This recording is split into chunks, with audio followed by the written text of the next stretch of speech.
la bienvenida. Si quieren usar el chat para contarnos en dónde están y saludar. Hola a todos, bienvenidos.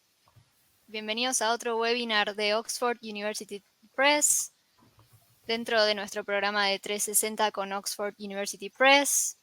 Les damos la bienvenida, cuéntenos de dónde se suman. Esta sesión trata de cómo motivar a mi equipo de profesores y tener reuniones efectivas. Contamos con la presencia de Juan Fernando Bou. Hola María, desde Mendoza, ¿qué tal? Hola Natalia, desde Corrientes. Daisy, desde Perú, qué bueno. Hola a todos, gracias por sumarse. Bueno, y aprovecho este ratito para contarles que esta sesión va a ser grabada y que con su registro ustedes van a recibir en su mail la grabación y también el certificado de asistencia. Así que lo van a estar recibiendo al finalizar esta sesión automáticamente. Gracias por sumarse. Hola a todos.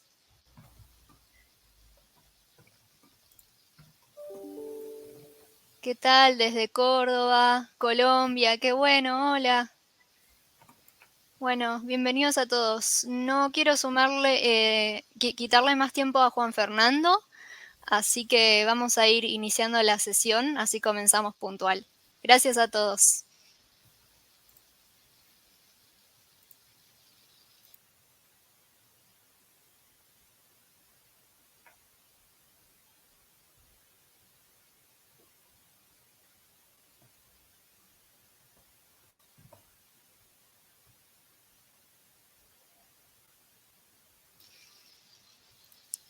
Juan Fernando, ¿se te escucha? Ahí estamos. Vale, perfecto. Nada, encantado de saludarles. Me presento. Mi nombre es Juan Fernando Bou Pérez. Soy director de Bou Consultores, que es una consultora educativa española cuyo fin principal es transformar la sociedad a través de la mejora de la calidad del sistema educativo. Hoy vamos a hablar de una cosa que es muy importante tanto para el profesorado como para los equipos directivos, que es gestionar personas, motivar al aula y, cómo no, tener reuniones efectivas.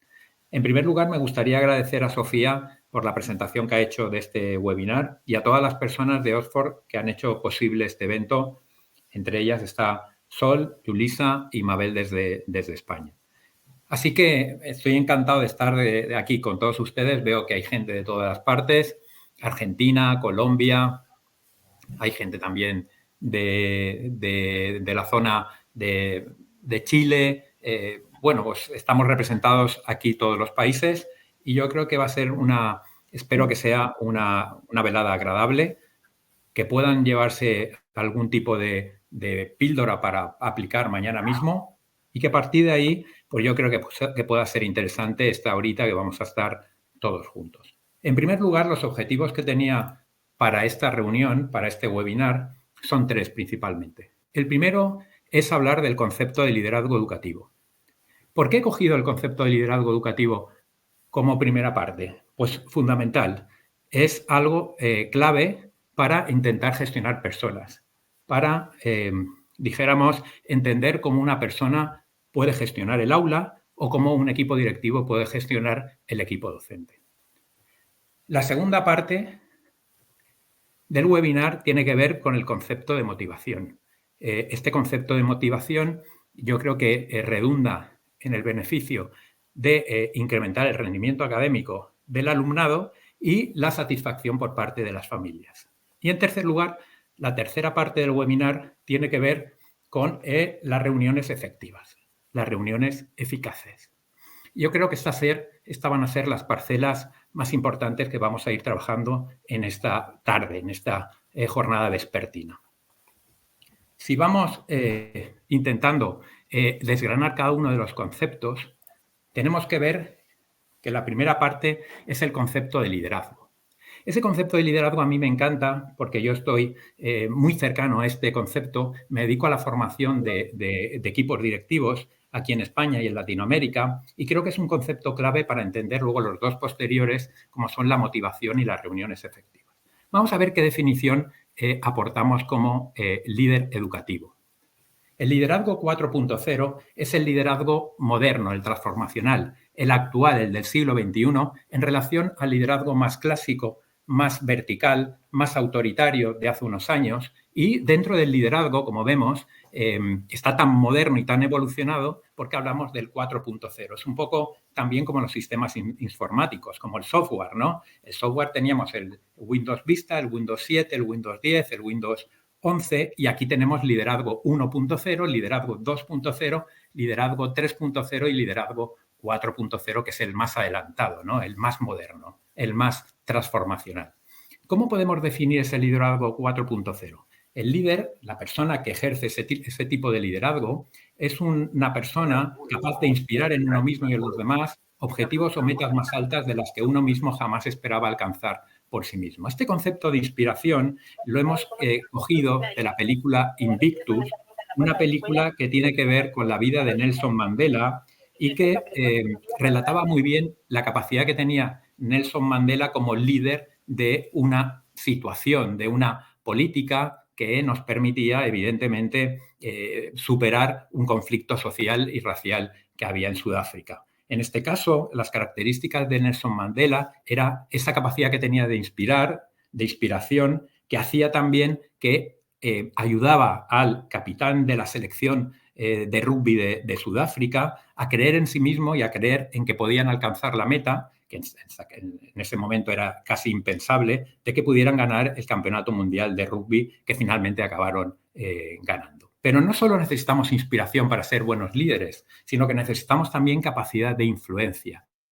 ¿Qué es capacidad de influencia? La capacidad de influencia es la capacidad de comunicación, es la capacidad de convencer al otro, es la capacidad de hacer que los demás te escuchen, ¿no? Que además tengan claro que quieren seguirte, ¿no? Pero tenemos que dejar claro que esa influencia, ese concepto de influencia, no tiene nada que ver, de hecho es antónimo, con el concepto de manipulación. La influencia es la capacidad de convencer a otros a través de la palabra, a través de los gestos, a través de tu posicionamiento, pero en beneficio de ambos. Y en cambio la manipulación es también intentar que el otro haga cosas que tú quieres que haga, pero solo en beneficio tuyo, en beneficio propio. Por lo tanto, si hacemos un resumen de estos dos conceptos, queremos que es importante, por una parte, la capacidad que tiene uno de inspirar al otro, de movilizarlo, ¿no? De hacerle creer de que puede alcanzar estos objetivos, de que rinda el 150% y que también esa capacidad de comunicación fundamental para transmitir pasión, para transmitir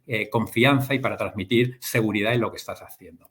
Esto nos lleva realmente a introducir un tercer concepto clave en el concepto de liderazgo, que es el término del cambio. Y además hoy en día es fundamental porque estamos viviendo en unas sociedades difíciles, complejas, una sociedad buca, de alta volatilidad, de alta incertidumbre, que requiere que las personas, sobre todo aquellas que dirigen una organización, aquellas que gestionan un centro educativo, sean capaces de ver lo que va a pasar, para estar preparados para aquello que pueda afectar al mundo educativo. Yo tengo que determinar cuáles son las nuevas tendencias académicas, las nuevas tendencias metodológicas para poderlas aplicar o no a mi centro si nos conviene. Tengo que conocer cuáles son las necesidades, las nuevas necesidades y expectativas que traen el alumnado al aula y las familias que quieren también del rendimiento académico de sus hijos y de sus hijas, y tengo que estar preparado para poder abordar ese cambio cuando llegue el momento. Y debo convencer a los demás, al equipo docente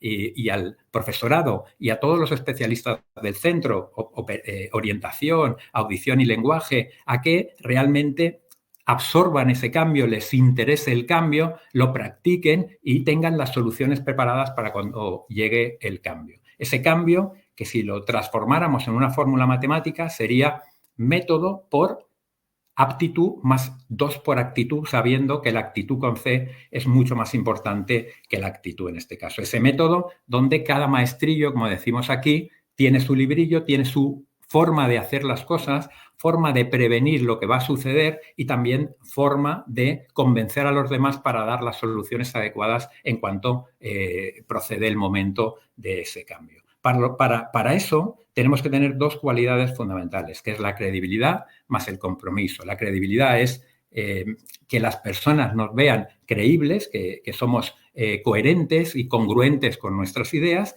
y el compromiso, que somos capaces de generar promesas, que somos capaces de generar proyectos en común, que somos capaces de establecer planes de acción que las personas que están alrededor nuestro los lleven a cabo. Por lo tanto, yo creo que es fundamental diferenciar claramente entre el liderazgo de hace unos años, el liderazgo autoritario, y el liderazgo que tenemos que procesar y que llevar a cabo hoy en día, que es el liderazgo 4.0, el liderazgo transformacional, el liderazgo del siglo XXI, que la diferencia clave está en las formas de trabajar. Antiguamente hablábamos de un jefe con J, de ordeno mando, que es el que tenía la visión del centro, ¿no? El que decidía qué cosas había que hacer, y ahora hablamos metafóricamente, me gusta muchísimo esta expresión, con el jefe con G. Ese jefe con G es el jefe de gestor de personas, inspirador, como hemos dicho antes con Mandela, es un coach, es un acompañante de lujo entre un grupo de personas que estamos dedicados al mundo educativo. Incluso en el aula también se puede ser un líder transformacional porque gestionas alumnos y los gestionas con una manera de trabajar con una metodología moderna, activa, donde, como veremos posteriormente, donde el alumno es el centro del proceso de enseñanza y aprendizaje y tú eres esa persona que acompaña y que mentoriza y que realiza funciones de coach para que ese alumno progrese.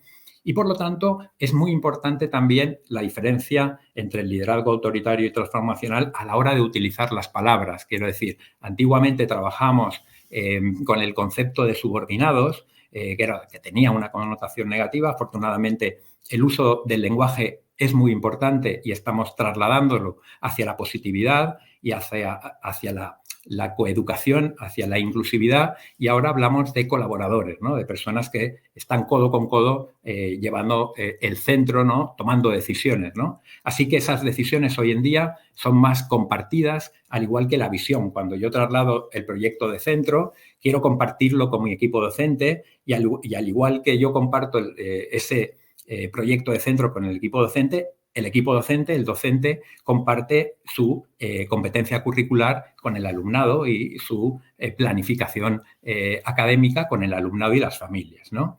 Así que el liderazgo autoritario antiguamente estaba sobre sus subordinados, como están viendo, si me ven en la pantalla, esto se podía representar con un triángulo donde el líder autoritario estaba encima, en la punta del triángulo, y en la base estaban los subordinados. Pero hoy en día esto lo que ha hecho es invertirse este triángulo y estamos al servicio de nuestros colaboradores. Quiero decir, el líder está en la punta de abajo, está al servicio de los colaboradores, detectando lo que necesitan, ayudándoles, apoyándoles y siendo su fiel aliado para que las cosas funcionen de manera adecuada.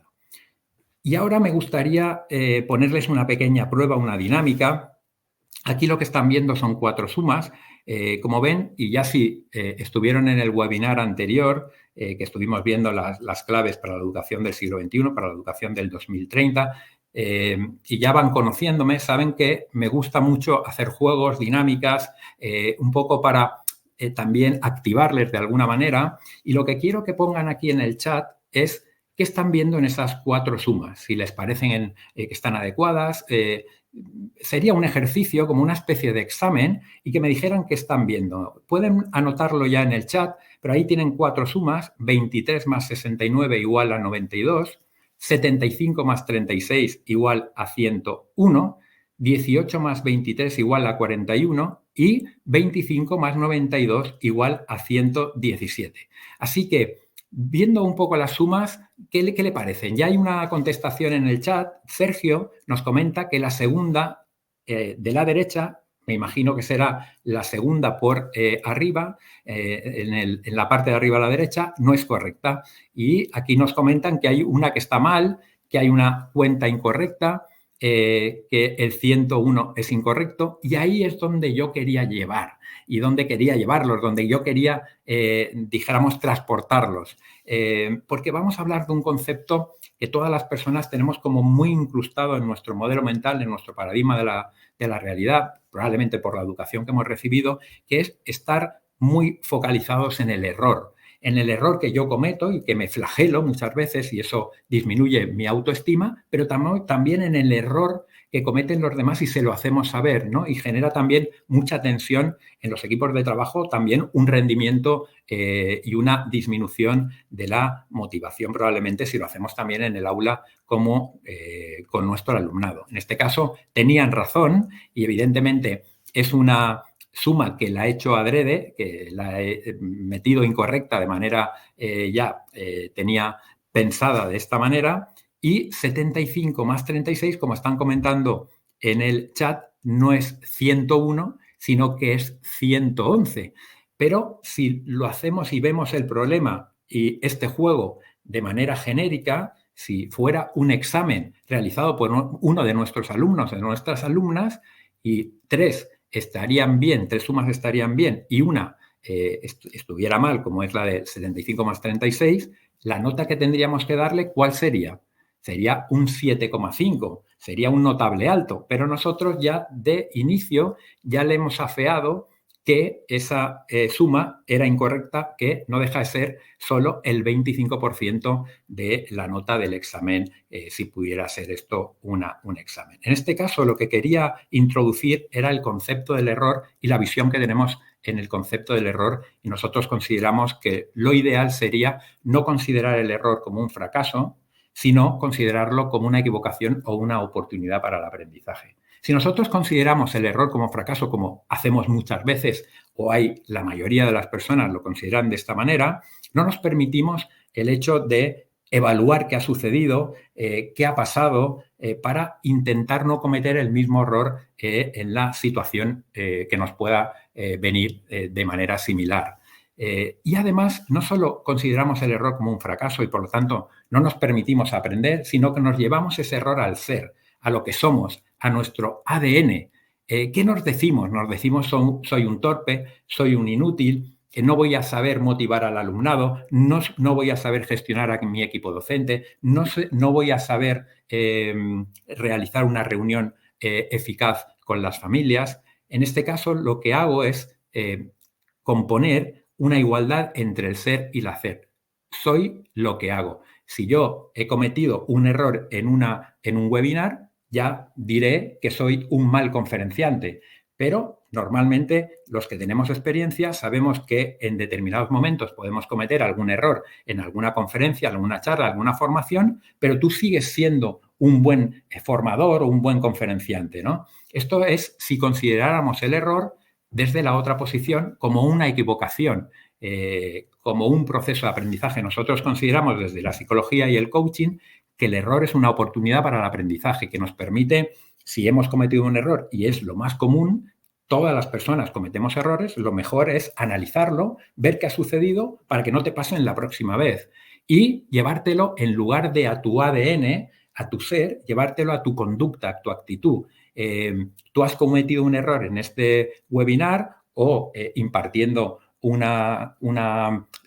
tema de tu asignatura, pero tú eres un buen profesor. El ser es diferente al hacer. Soy más de lo que hago. Yo sigo siendo un buen docente, yo sigo siendo un buen director o una buena directora de centro y, por lo tanto, me manejo en un concepto que no es la sobreexigencia, sino es la excelencia que me permite generar confianza conmigo mismo y también con los demás, y que si gestiono un equipo de trabajo haya una proactividad por parte de las personas que dijéramos que están colaborando conmigo, ¿no? Son capaces de tomar decisiones, de opinar, no tienen miedo. En cambio, si me muevo en el error como un fracaso, normalmente esto ocurre con personas que son sobreexigentes.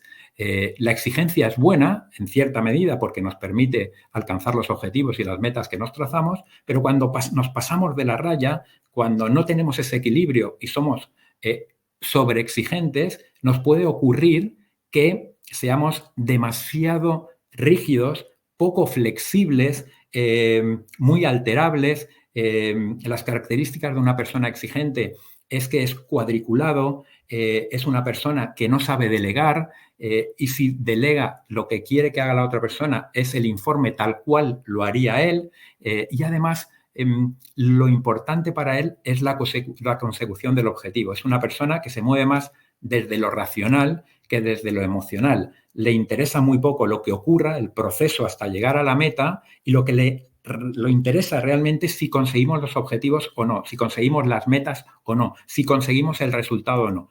El proceso hasta llegar allí, dijéramos, le importa bien poco, y todo el trámite de la gestión de personas y la gestión emocional de las personas para que lleguen a ese objetivo y por lo tanto se sientan bien, se sientan felices, se sientan partícipes del éxito, le importa bien poco. Pero no solo eso, que eso produce mucha ansiedad en el otro, produce mucho miedo en las personas que lo rodean, porque no saben a qué atenerse, tienen que decir realmente aquello que esa persona quiera escuchar, ¿no? Y al final lo que acaban haciendo es pasivos, no hacen nada más que lo mínimo, lo justo e imprescindible para mantener el puesto de trabajo. Esa sobreexigencia, además, hace que esa persona, cuando consigue el objetivo, en lugar de recompensar a sí mismo y recompensar a los demás, lo que hace es trazar un nuevo objetivo y ya se está planteando una nueva meta, pero sin un punto de inflexión, de tranquilidad, de pausa, de felicitaciones por haber conseguido un objetivo tan importante. Por lo tanto, intentemos huir de ese posicionamiento del error como un fracaso, vayamos al error como una equivocación o una oportunidad del aprendizaje y seamos mucho más exigentes o menos exigentes y más excelentes, que nos llevará con una tranquilidad, una pausa y mucho menos ansiedad de lo que podremos tener en el día a día.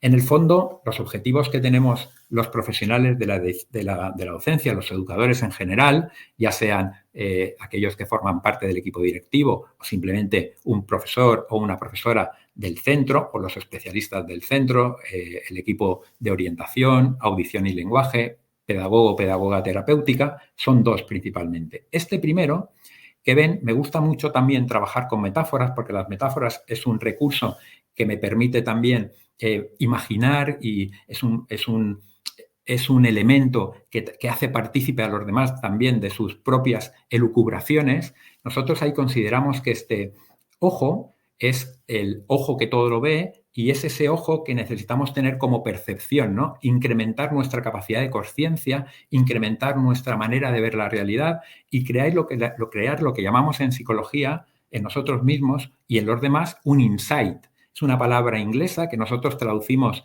en psicología al español como un darse cuenta. Nos damos cuenta de cosas que hasta ahora no sabíamos de nosotros mismos y de los demás.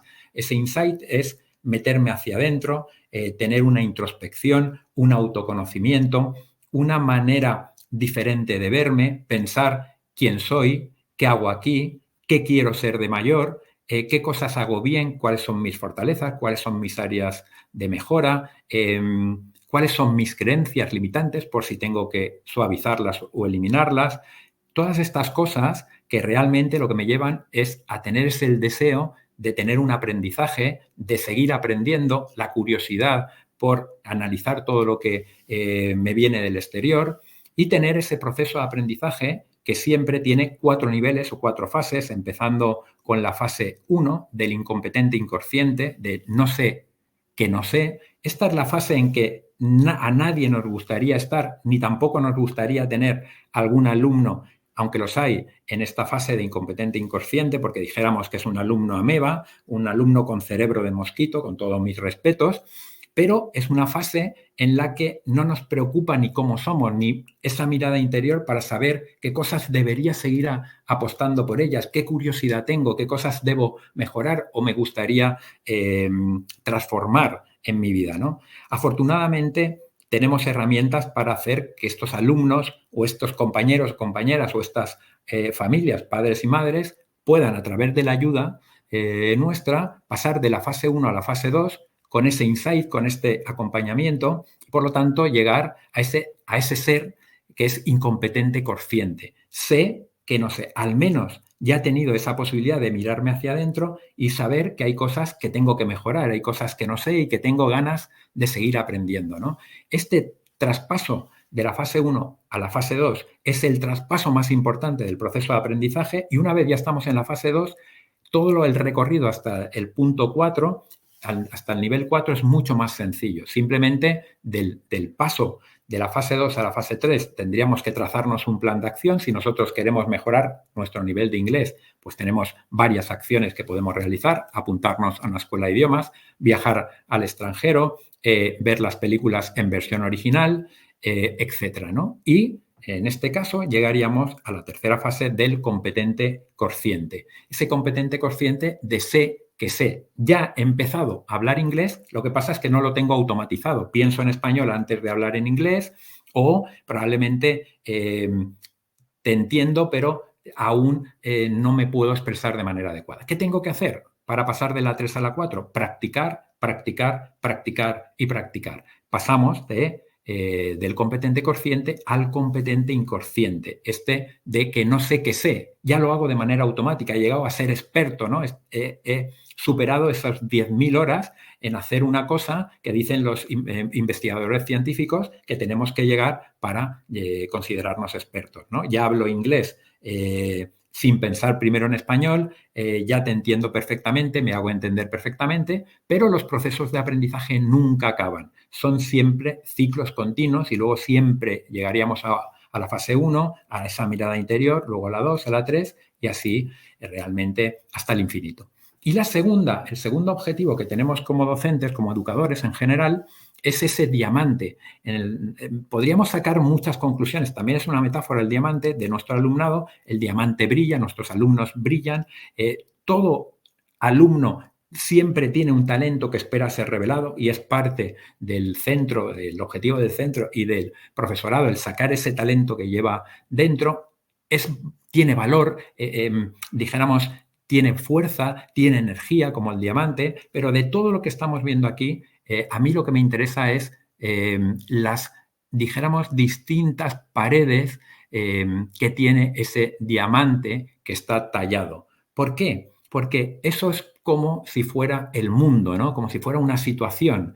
Ese mundo que nosotros tenemos que ver desde distintos puntos de vista. Una situación, un conflicto en el aula probablemente tenga muchas aristas, como tiene el diamante, y si no sabemos ver estas aristas va a ser muy difícil llegar a solucionar ese problema, que puede ser un problema de acoso escolar, un problema de desmotivación, un problema de mala relación con el padre o con la madre de ese alumno, y por lo tanto a lo que llegamos es a este flujograma donde lo que nos explica realmente es que ante todo situación o hecho que nos pasa, siempre el cerebro le da una interpretación. Esto es lo que nos dice la neurociencia. Le da una parte subjetiva, le da una visión. Cada uno de nosotros nos ponemos unas gafas de la realidad e interpretamos lo que nos pasa de una manera diferente. Y ese es el quid de la cuestión. Tenemos que entender qué interpretación realiza el otro de la realidad para poder ayudarle, ¿no? Porque esa interpretación que realiza de lo que le pasa, en realidad determina o condiciona su conducta, su actitud, y eso trae unas consecuencias positivas o negativas. En el fondo, no vemos las cosas como son, sino vemos las cosas como somos. O sea, todo influye, todo el cerebro tiene muchísima potencia a la hora de interpretar lo que nos sucede y tenemos que tener con el alumnado, con los compañeros, la empatía suficiente para saber cómo interpreta él la realidad para poder ayudarle cuando tenga algún problema. En este caso, los enemigos de los docentes son 10, que son estos primeros 5. El primero es un 2 por 1. Nos decimos no sé o no decimos no sé. Vamos a ir con el primero. Nos decimos no sé. Eso quiere decir personas que tienen muy baja autoestima, que tienen muy poca confianza en sí mismos y que siempre se dicen: yo no voy a ser capaz de motivar un aula, no voy a ser capaz de ser un buen profesor, no voy a ser capaz de llevarme bien con mis compañeros de departamento, no voy a ser capaz de ser un buen director o directora de centro y gestionar un grupo de profesores, no voy a ser capaz de establecer un lazo con las familias de mi alumnado. Y siempre, dijéramos, cómo se tira tierra encima y se hace pequeñito. El segundo enemigo de este paquete es no decimos no sé, que es totalmente diferente. O sea, es una persona que no quiere mostrar sus debilidades, que no le dice a los demás pues que no sabe, por ejemplo, de un compañero docente que no sabe de digitalización, que no tiene unas competencias digitales adecuadas, que la metodología activa que se está utilizando, por ejemplo, el aprendizaje basado en proyectos, que tampoco lo entiende, pero no lo dice, ¿no? Para que no vean su vulnerabilidad. Y es porque realmente la vulnerabilidad se entiende muchas veces como debilidad. En cambio, nosotros, desde el punto de vista del coaching y la psicología, la vulnerabilidad la entendemos como fortaleza y no como debilidad. Creemos que es mucho más conveniente decir las cosas como son, ser honesto, porque al final, si no, se va a notar al cabo de 2 o 3 meses. Si tú eres un director o una directora del centro y no dominas mucho el tema de la informática, por ejemplo, pues es mejor decirlo y decir, oye, mira, yo en este tema estoy un poco más flojo, me ayudáis y yo os ayudaré en otros temas, y a partir de ahí la cosa te va a funcionar mucho mejor. Además, queremos tenerlo claro todo el tiempo. Y esto es imposible. Las cosas no son blancas o negras. Las clases muchas veces en los centros escolares son de grises, ¿no? No sabes muy bien qué ha ocurrido, tienes que pedir la opinión de uno, pedir la opinión del otro. La materia, la asignatura, unos lo entienden de otra manera y otros de otra manera. Necesitamos ser inclusivos porque hay personas, alumnos que tienen necesidades educativas especiales, y tenemos que manejarnos en esa incertidumbre y tenemos que ser flexibles para trabajar con todas estas problemáticas. Y tampoco podemos juzgar todo el tiempo. Las personas, si hacemos algo mal, son 2 cosas principalmente: el prejuzgar, el etiquetar en exceso, y en segundo lugar, en hablar demasiado. Quizás deberíamos escuchar mucho más porque aprenderíamos mucho más. Y lo de la etiqueta, lo mismo, ¿no? La etiqueta nos puede ser útil para que cuando conocemos a alguna persona en esos primeros 5 o 10 minutos, pero luego, evidentemente, tenemos que disfrazar o eliminar esa etiqueta para ponernos manos a la obra y conocer a esa persona en profundidad. Pensamos que, dado quién soy, no puedo aprender. Como soy el director del centro, la directora, ya no puedo aprender. Porque soy el responsable del centro. O como soy el profesor de matemáticas, ¿quién me va a enseñar a mí de matemáticas? Como soy el profesor de informática, ¿qué padre o qué madre me va a dar a mí lecciones de informática? Yo creo que tenemos que ser un poquito más modestos, compartir más, escuchar más a las otras personas. Siempre se puede aprender, y más hoy en día que hay muchísima información de otras personas que a veces nos sorprenden, ¿no?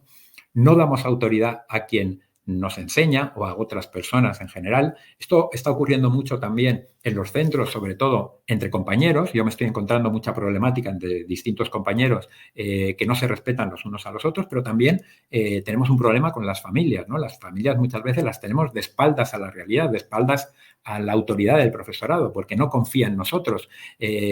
Siempre piensa que ellos tienen la mejor idea para educar a sus hijos y a sus hijas. Y puede ser verdad, pero quizás si cooperáramos más, yo creo que nos iría la cosa mejor a ambas partes. Más enemigos de los docentes que tenemos que intentar lidiar con ellos, solucionarlos de alguna manera. Creo que tener información es sinónimo de saber hacer. Y hay una diferencia grande entre saber y saber hacer. Saber es, por ejemplo, dominar el manual de instrucciones de una lavadora, y otra cosa es ponerla a funcionar. En educación, nosotros realmente la finalidad es que se sepa hacer, ¿no? Es importante que se sepa, pero es la aplicación práctica de esos contenidos que nosotros estamos impartiendo. Entonces, tienes que buscar una metodología que sea lo más aplicable posible en relación a lo que sucede alrededor nuestro, que es la sociedad, ¿no? Otro enemigo es: creo que es tu idea o la mía. Esto sucede mucho en los equipos docentes, en los departamentos, ¿no? Yo opino una cosa y creo que es la verdad, y tú opinas otra y estás en contra de mía. Es o la mía o la tuya, o estás contra mí o a favor de mí. Yo creo que esto también genera muchísima tensión, muchísimo conflicto, y yo creo que debemos reducir los conflictos a través de la comunicación y del diálogo.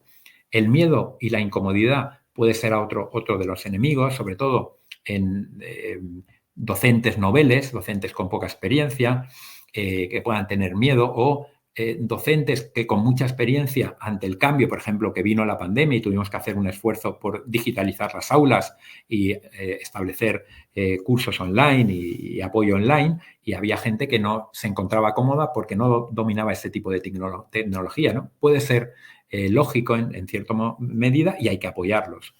adicción a lo nuevo. Esto igual les suena un poco extraño y raro, pero sí que es verdad, se está dando estos casos como dijéramos, sociedad va avanzando tan rápido y los cambios que antes se producían cada 50 años, ahora se producen cada 5 o 6 años, hay gente que siempre es muy adicto a la moda, a lo nuevo, pero sin haberle sacado partido a lo anterior.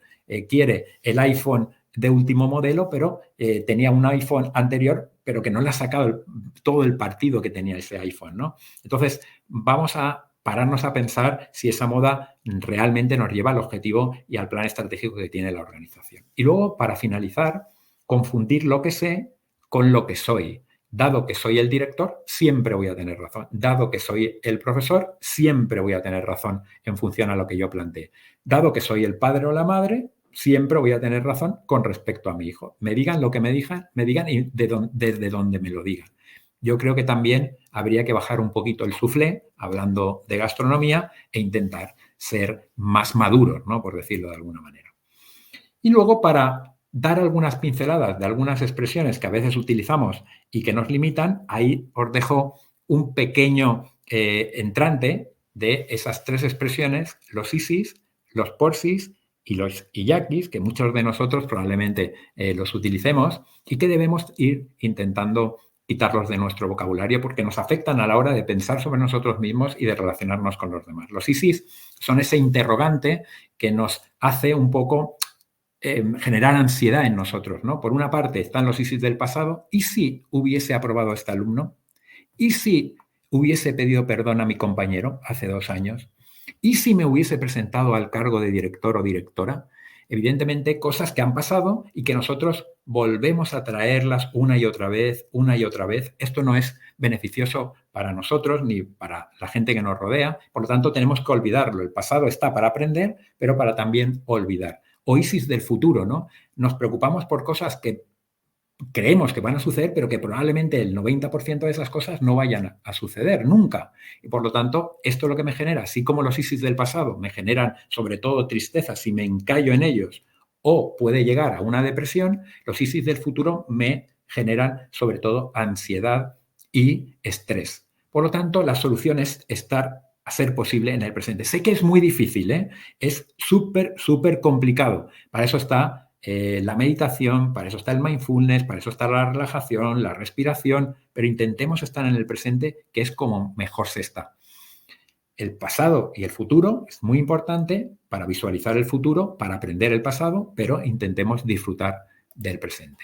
Los porsis. El porsi es esta persona que siempre está en todo, pero infiriendo algo negativo, ¿no? El por si acaso, el por si las moscas, es una persona que, si la ves, en primer lugar, te parece que es precavido o prudente, pero lo es tan precavido y tan prudente que lo es en exceso, ¿no? Que es excesivamente pesimista, ¿no?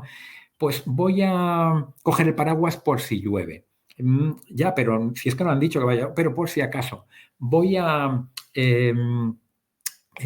ir a la biblioteca a seguir preparando la clase por si no estoy cómodo tal. Voy a hablar con la familia por si no lo acabo de entender bien.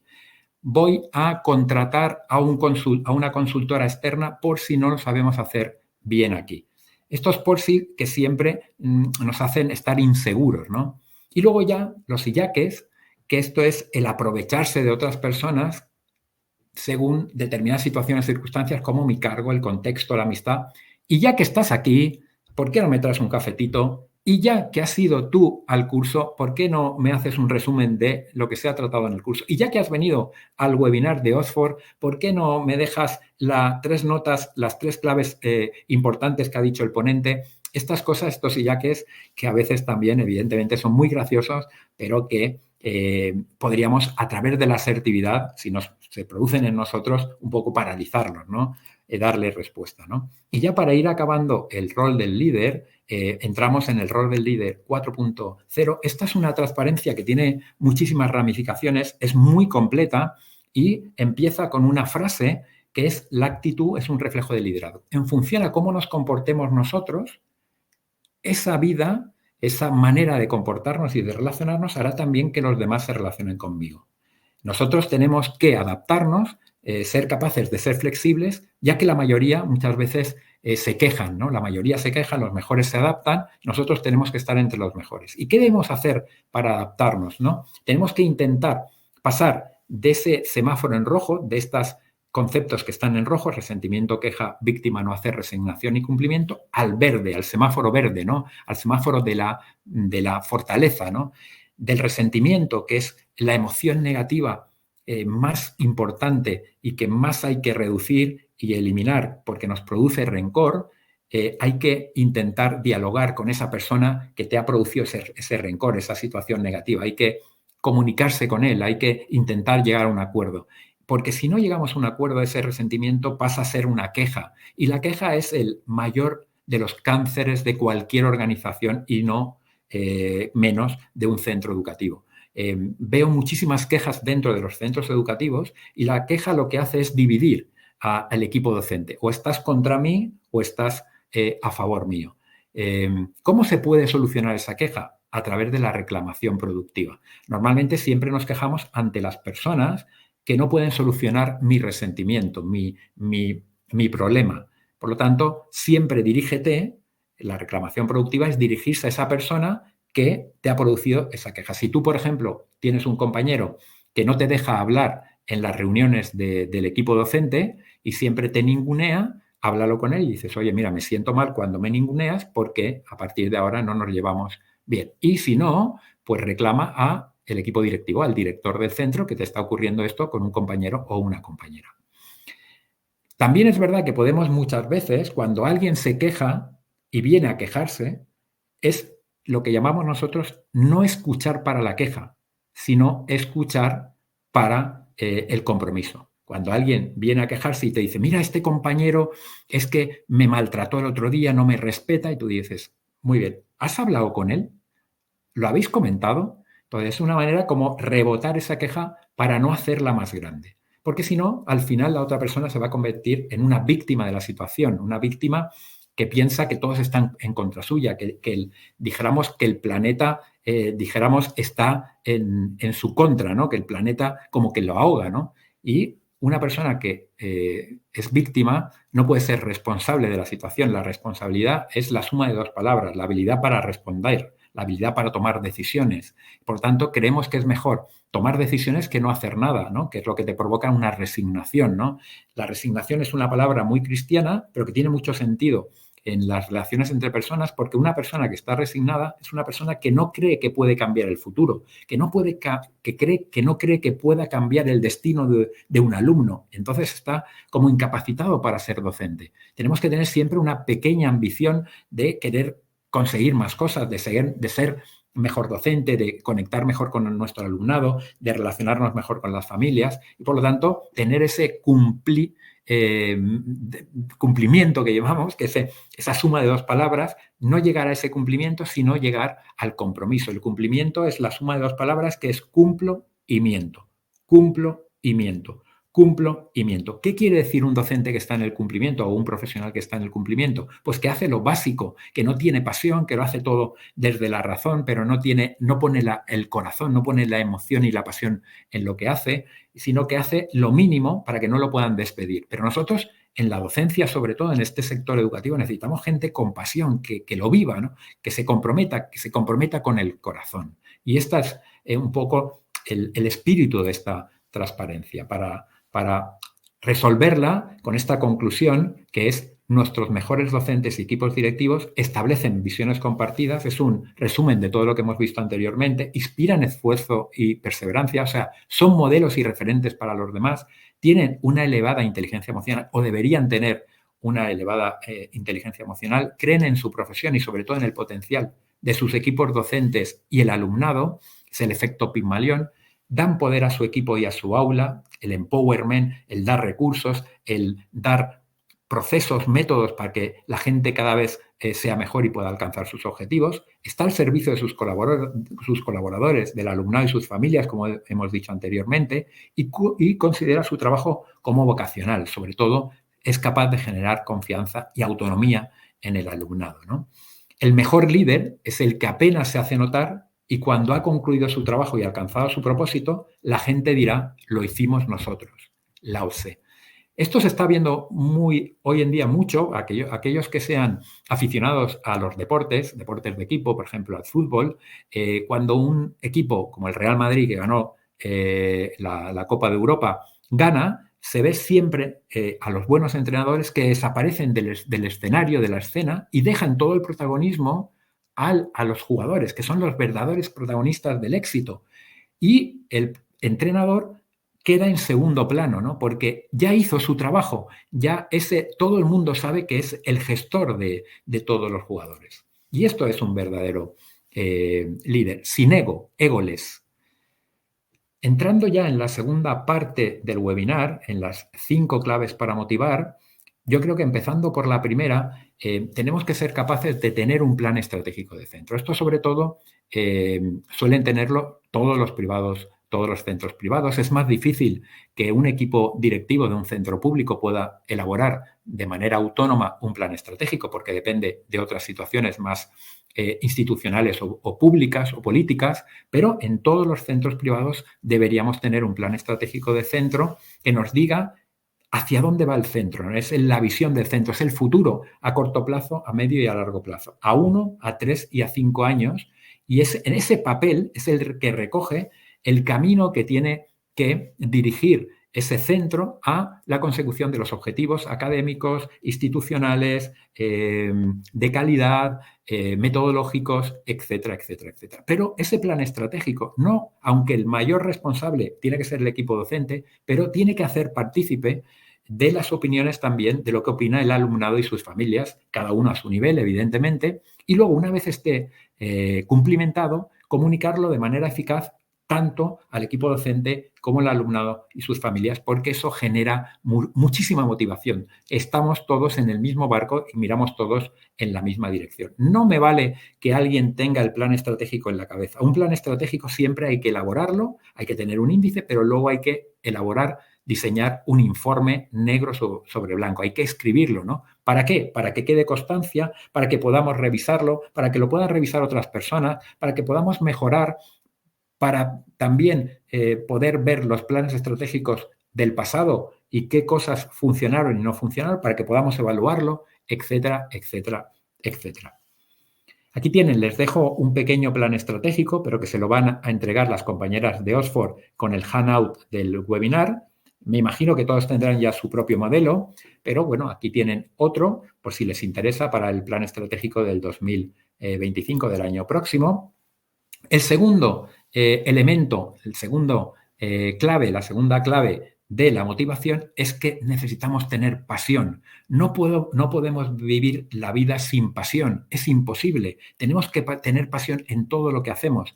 Pasión con la familia, pasión con nuestra pareja, pasión con la educación de nuestros hijos. Tenemos que tener pasión cuando estemos con nuestros colegas, nuestros amigos, pasión cuando estemos enseñando nuestra asignatura, pasión cuando estemos en el gimnasio haciendo deporte, pasión cuando estemos de viaje un fin de semana o en las vacaciones que tenga. Tenemos que tener pasión porque la pasión ilumina toda nuestra vida, ilumina la vida de los demás, y más en el entorno educativo. La pasión, el diccionario de la Real Academia Española de la Lengua dice que es la vehemencia en hacer las cosas, es la vitalidad, es la energía, es el optimismo, es la felicidad, es el bienestar, y tenemos que apostar por esto y nos tenemos que poner la camiseta de mi centro, ¿no? Y vivirlo como tal, y de mi asignatura, ¿no? Y tenemos que tener esa movilidad, porque la pasión moviliza, ¿no?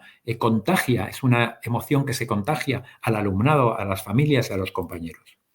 Y si no, vean este ejercicio que hizo un colegio en el que estuve formándoles, un ejercicio que llamaban la receta de la felicidad, por decirlo de alguna manera, y con un nombre que era Mestre Chef, haciendo un juego de palabras con el programa de la tele MasterChef de cocina, y donde todos los profesores hacían una foto con el gorro de chef, con el mandil, y ponían el nombre arriba en la cartulina y luego definían lo que era para ellos el concepto de felicidad.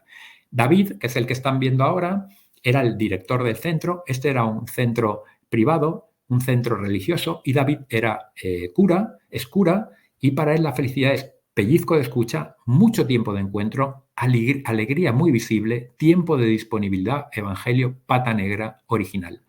Pata negra se refiere al evangelio original, ¿no? Que era lo que él le daba importancia. Pero tenemos a otro compañero, otro profesor del centro, que era Carlos, que nos hablaba de esa receta de 1 kilo de felicidad, que para él era 200 gramos de sonrisa, 150 gramos de amabilidad, 250 gramos de paciencia y 400 gramos de amor. Fijaros cómo un concepto tan etéreo como el concepto de la pasión se puede llevar a una actividad tan dinámica, tan divertida, que genere cohesión dentro del equipo docente, que genere diversión, que genere además reflexión. Y yo creo que es importante llevar a la práctica, adaptar todos los conceptos que aquí estamos comentando para nuestra asignatura, para el aula, para la dirección en relación a las familias y al alumnado. Yo creo que todo es adaptable y además se puede hacer divertido. Si seguimos hablando de las palabras claves de la motivación, tenemos el rapport. Rapport es una palabra que es muy desconocida, que tiene una etimología francesa y que nos dice que es, como indica ahí la figura, es abrazarnos, ¿no? Es tener feeling con las otras personas, es saber tener capacidad de relación, ¿no? Tener habilidades sociales, crear un buen ambiente de trabajo, un buen ambiente de aula, que confiemos los unos en los otros, ¿no? Que estemos a gusto, que estemos cómodos, que haya confianza entre unos y otros. Y la palabra clave, evidentemente, aquí es la confianza, ¿no? Tenemos que saber generar confianza. Es importante que un profesor genere confianza en su clase y su clase confíe en él, porque la comunicación va a ser mucha más fluida. ¿Qué necesitamos para generar confianza? Como vemos aquí, decimos el taburete de la confianza porque un taburete siempre tiene 3 patas. En esas 3 patas está la actitud con C, la aptitud con P y la fiabilidad, que ahora explicaremos lo que es. La actitud con C, no hace falta que la explique mucho porque todos saben lo que es esas cualidades o esas habilidades que tenemos que tener como docentes, ser honorables, ser honestos, arremangarme cuando toca, saber escuchar, saber comunicarme, tener capacidad de palabra, saber tomar decisiones, tener intuición, tener capacidad de percepción, como hemos dicho. La aptitud con P tiene que ver todo con la parte un poco más objetiva, más del conocimiento, en el sentido del conocer mi asignatura, conocer también el funcionamiento de un centro, conocer las metodologías activas que voy a aplicar en el centro, el expertise, o sea, la experiencia docente, todo esto conforma lo que es la aptitud. ¿Y la fiabilidad? ¿Qué es la fiabilidad? Es un concepto que hemos traído del mundo de la ingeniería de materiales. ¿Cuándo un coche decimos que es fiable? Cuando no se estropea nunca, cuando el motor siempre funciona. Esto traducido en el mundo de las personas, un docente, ¿cuándo será fiable? Cuando fue buen docente hace unos años, cuando estás siendo buen docente ahora en el presente y cuando será buen docente dentro de 2 o 3 años, independientemente de lo que pasa, porque es un docente que se actualiza, que se forma, que tiene ganas, que tiene curiosidad por seguir aprendiendo. Unidas estas 3 patas, generamos confianza y, por lo tanto, tenemos esa capacidad de generar rapport. Y luego, para ir acabando también en este apartado de ir buceando en las claves de la motivación, tenemos que usar metodologías activas. Esto está demostrado científicamente.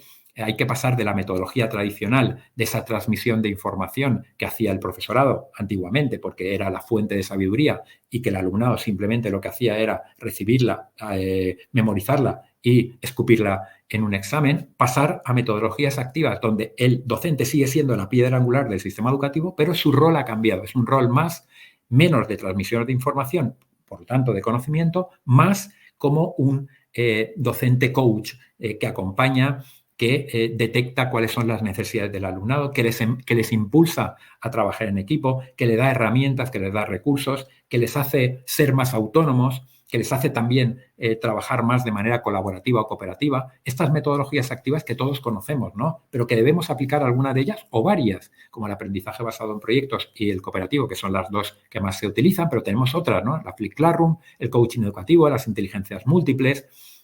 Aprovechemos que nos dice la ciencia que eso funciona para motivar al alumnado, porque no solo los motivamos, sino que mejoramos su bienestar, su felicidad y el rendimiento académico. Pero además, asociémosle a eso, adicionalmente, las competencias digitales, ¿no? Utilicemos elementos de gamificación, el Kahoot, el Socrative y otras más. Ahora aprovechémonos también de manera positiva de la inteligencia artificial. Nosotros ya estamos impulsando charlas, cursos sobre inteligencia artificial y puede ser muy interesante, bien utilizado para el docente y, como no, para el equipo directivo, para el docente, por ejemplo, para elaborar exámenes, para ver si los alumnos al realizar un informe o un dossier están haciendo un abuso de la inteligencia artificial, para desarrollar o gestionar y diseñar imágenes o vídeos. Tiene muchísimas posibilidades. Y para el equipo directivo también, esa Big Data de saber, de obtener información de indicadores de desempeño de su centro para que el centro pueda captar a más alumnado o pueda, dijéramos, funcionar de una manera mucho más óptima, ¿no? Con lo cual, utilicemos esos recursos de manera adecuada, aprovechemos lo positivo que tienen esos recursos para nuestra función, ya seamos docentes o formemos parte del equipo directivo. Evidentemente, para utilizar y manejar las metodologías activas, a veces necesitamos cambiar los espacios y hacer esas aulas que se conocen como aulas Google, esas aulas diáfanas, amplias, que generen espacios de aprendizaje diferentes para que los alumnos se puedan mover entre ellas y que también alumnos de otros niveles académicos puedan ejercer esas reuniones con otros alumnos de otras edades y, como no, también cambiar el entorno escolar, quiero decir, el recreo, ¿no? Aquí en España ya hay una corriente que quiere no solo poner en los recreos el fútbol y el baloncesto, que son los dos deportes clave en España, sino que también haya posibilidad de otros juegos populares o juegos como el ajedrez, unos espacios más verdes para que con bancos, para que las personas que quieran comerse el bocadillo tranquilo puedan hablar los unos con los otros, potenciar otros contextos, otros escenarios que yo creo que es lo que toca. Y para acabar, esto es niveles y claves de la motivación. Yo creo que dos palabras que no deberíamos olvidar nunca y que deben ser mágicas para nosotros, como son el alumnado y las familias. Nosotros existimos, el centro existe gracias a ellas. Sin alumnado y familias no habría centro, no habría organización. Por lo tanto, no llamemos alumno a quien no lo es. Nosotros trabajamos, vivimos en relación a los alumnos para generar y crear y dar sentido a las expectativas y dar respuesta a esas necesidades que tienen. Nuestros alumnos y sus familias dan sentido a la organización y tenemos que tener cultura de servicio de atención a tu alumnado y a sus familias. Es muy importante tener en cuenta esto. Eso no quiere decir que les pongamos la alfombra roja y que nos pisoteen. No quiero decir esto. Lo que estoy diciendo es que nosotros tenemos que detectar, en función a lo que está ocurriendo en la sociedad y lo que ellos piensan, qué necesidades tienen y qué expectativas, una solución adecuada. Otra cosa es que nos tienen que tener ese respeto que a veces quizás nos falten, ¿no? Entonces, manejar pivotar sobre esas dos palabras mágicas, como hace ya Oxford University Press con su programa 360 grados, que es una formación integral, no solo para el equipo directivo ni para el profesorado, sino para todos, el equipo directivo, el profesorado, especialmente también los de inglés, y el alumnado y sus familias. Eso es el 360 grados que da sentido a esa necesidad de formación que tenemos cada una de los profesionales que participamos del entorno educativo. Y ya para ir acabando, me quedan apenas unos minutos, queremos entrar en el porqué de las reuniones eficaces o efectivas, ¿no? El dar unos tips, un decálogo principal de cómo llevar a cabo reuniones adecuadas. Y la base de todo eso es la clave que tiene la importancia de la comunicación eficaz. Hemos dicho antes que las 4 o 5 competencias que debería o habilidades que debería tener un docente es la capacidad de percepción, la escucha, la comunicación y la intuición. Y de esas, la más importante es la comunicación verbal, la comunicación no verbal, pero que en el centro haya una comunicación eficaz. Cuanta más comunicación, lo que nos dicen los investigadores, es menor conflicto, mayor convivencia. Por lo tanto, una buena comunicación suele reducir el 90% de los conflictos en un centro. Ya sean conflictos entre compañeros o compañeras, conflictos del profesor con el alumno, conflictos del profesor con la familia o conflictos del equipo directivo con el equipo docente. Diálogo, comunicación, honestidad, menos ego, más capacidad de relación. Yo creo que esto es lo realmente importante. Y esto nos lleva a este decálogo para dirigir reuniones efectivas. En primer lugar, cuando vayamos a crear una reunión, tenemos que definir muy bien, tener muy claro cuál es el motivo de la reunión, el para qué queremos alcanzar con esta reunión. Por lo tanto, no solo tenemos que tener claro el motivo de la reunión, sino marcar los objetivos que vamos a trabajar en esa reunión para alcanzarlos. Ese objetivo me tiene que llevar a establecer un orden del día y, en segundo lugar, el segundo punto importante para dirigir reuniones efectivas es que tenemos que crear roles entre los participantes. Está el líder o gestor, que es el que, dijéramos, ha iniciado esta reunión. Está el secretario o la secretaria, que tomará notas. El timer o cronometrador, que ahora verán que es muy importante porque es el que va teniendo claro cuál es el timing de la sesión y si nos vamos, hay gaps entre timings o no. Quiero decir, si hay alguien que se ha pasado del tiempo y probablemente hay que darle un toque de atención para que al final la reunión acabe en el momento adecuado. Y por lo tanto cada una de las partes tiene que llevar preparada muy bien la reunión para que salga efectiva, ¿no? En tercer punto, convocar solo a la reunión a aquellas personas cuya presencia sea necesaria y hacerles saber qué se espera de ellos. Cualquier persona que participe en la reunión tiene que tener previamente claro qué se le va a pedir, ¿no? Y cuáles son los recursos que tiene que presentar y la información que tiene que presentar. Un PowerPoint, un Canvas, un dossier, si lo va a hacer de manera visual o entregar un documento a cada una de las personas que están en la reunión, pero cada uno tiene que saber su rol. Tenemos que ser puntuales a la hora de empezar y a la hora de acabar. Esto es clave y cada vez más importante. Tenemos que evitar interrupciones, sobre todo de temas de ruidos y móviles, que no suenen mucho o al menos si es algo urgente que se salgan y tampoco que hayan entradas y salidas excesivas, sino más que las necesarias. Tenemos que también, esto de que las reuniones empiezan y acaban con las mismas personas, esto también ya no funciona, sino que por una parte, cuando alguien acaba su intervención, si ya no es necesario que esté, se puede salir, por lo tanto, el tiempo es mucho más efectivo y luego hay que mantener el rumbo de acuerdo con el orden del día y los objetivos que queramos alcanzar. En cuanto al octavo punto importante, una vez estamos acabando la reunión, a los minutos de finalizar, tenemos que resumir las conclusiones y asegurarnos de que cada uno de los que han participado en esa reunión sabe exactamente lo que se ha acordado que haga para la próxima y en qué tiempo tiene para poder llevarlo a cabo. Finalizada la reunión, el gestor de la reunión tiene que levantar acta que normalmente firmará él y el secretario y se tiene que distribuir a todos los que han participado en la reunión antes de las 48 horas de celebrada la reunión. Esto sirve igual para una reunión del equipo directivo con el equipo docente, del equipo docente con las familias o del equipo docente con algún alumno. Me sirve lo mismo, ¿vale? Y yo creo que además es importante tenerla en papel para que no haya ningún problema posteriormente si hay alguna queja o alguna reclamación. Y para finalizar, analizar periódicamente las reuniones, o sea, evaluarlas de alguna manera para ver si podemos mejorar la eficacia.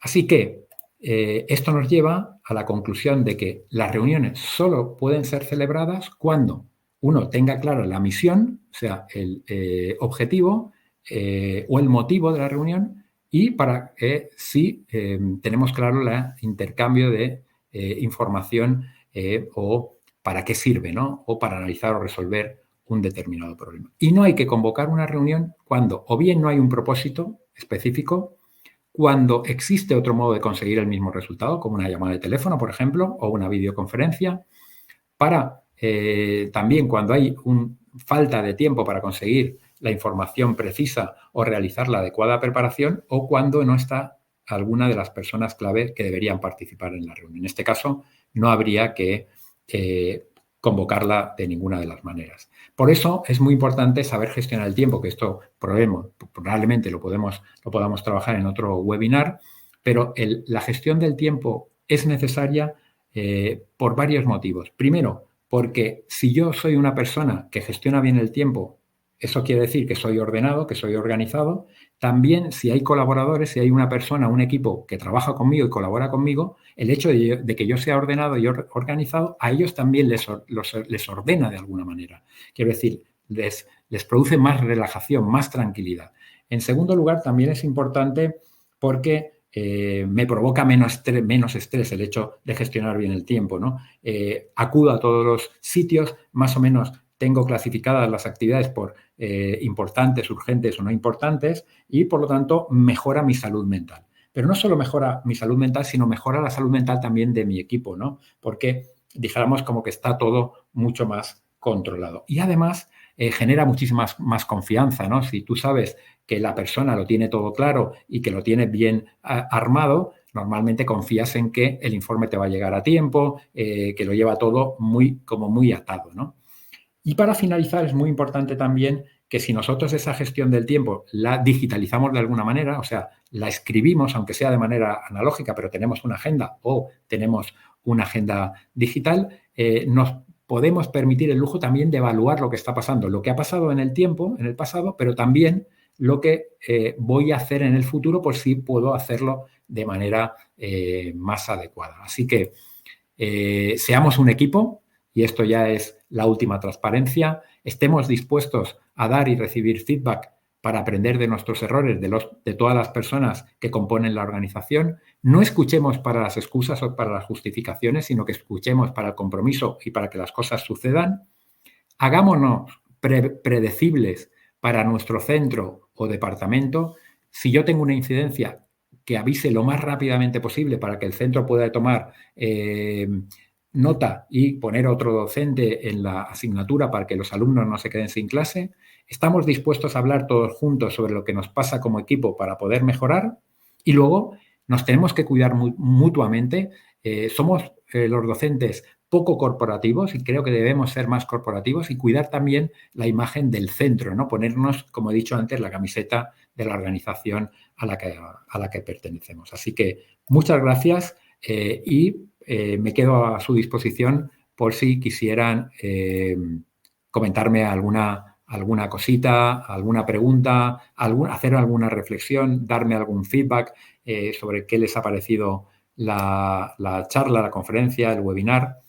Así que me pongo a disposición también de las compañeras, de Sol, de Sofía, de Yulisa, de Sí. Mabel. Mabel no sé si estará conectada, por si me trasladan alguna de las preguntas. Muchísimas gracias por esta presentación. Estoy segura de que más de uno y de todos los presentes se llevaron muchísimas herramientas, muchísimos conceptos, muchas cosas para aprender y aplicar. En este momento, aparte de enviar sus preguntas al chat, comentarios, dudas, lo que deseen, también queremos invitarlos a llenar la encuesta. Como saben, parte del programa 360.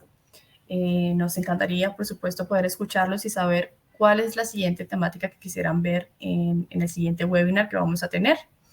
Entonces, los invitamos a llenar la encuesta, que ya está activa, a votar por alguna de las opciones y la más votada será la que tendremos en la siguiente sesión. Bueno, por ahí ya estoy viendo algunos comentarios. También aprovecho para recordarles que esta grabación va a ser enviada a sus correos de manera automática, igual que el certificado.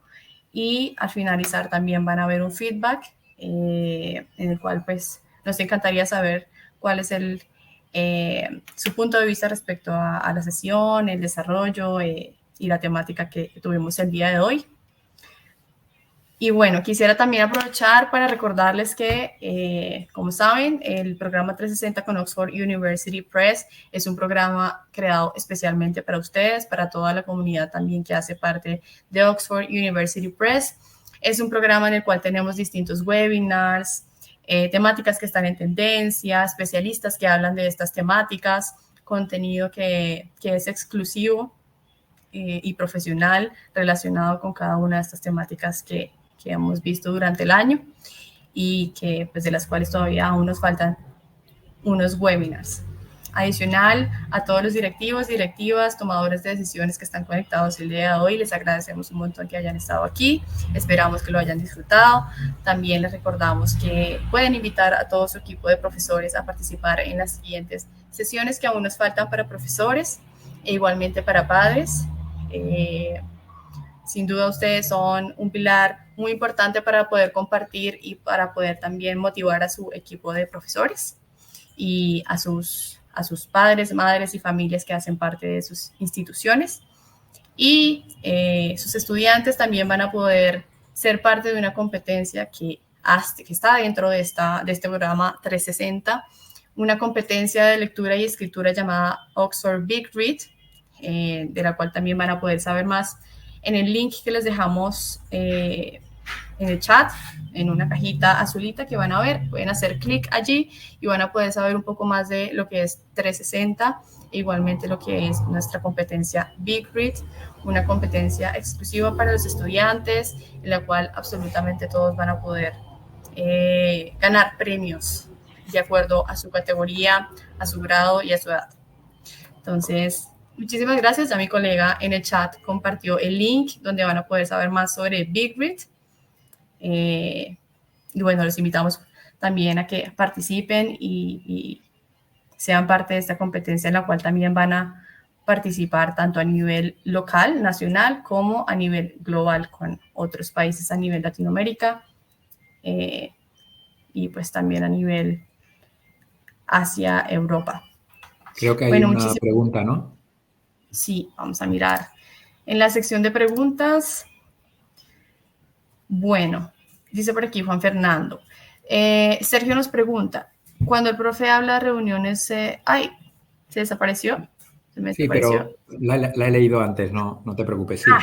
Lo que me preguntaba Sergio era si esto que habíamos dicho del decálogo de las reuniones eran las mismas para una reunión presencial o por videoconferencia o videollamada.